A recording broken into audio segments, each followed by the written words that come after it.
Hi there. This is a video for the University of Chicago Lab School and for anybody who is interested in doing a community quilt project.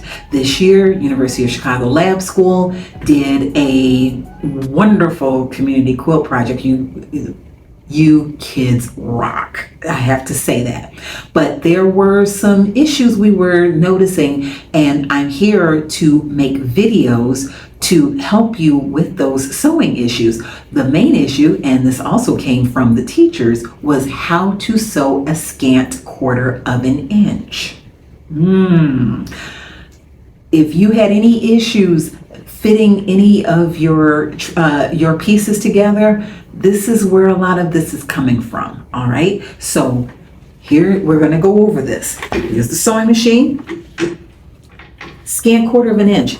9 times out of 10 is right next to the foot of your sewing machine, right next to it, to the right. Okay, I've got my triangles here. All right, we're just going to start with these particular triangles. We'll get into the foundation piecing that you were doing later. Right now, all we're doing is scant 1/4 of an inch. Here's my foot. I am placing the base of that triangle of the line on to right next to the foot. I tend to overpin. You need to be very careful if you are also an overpinner, because you will break your needle.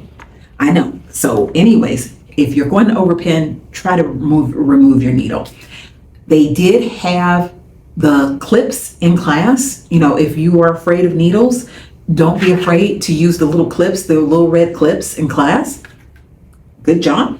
So you got your foot down, you got your needle down, step on the gas. Here we go. We're going right at the edge of that fabric. In the foot, right at the edge. We're not going over the line. We can't go over the line, all right? Don't go over the line. This is your line. You're done. You can either use your scissors to cut your thread, or you use your thread cutter that is to the right of your machine. You're done. You're through. You're finished. And that is how you sew a scant 1/4 of an inch. Take care. Happy sewing.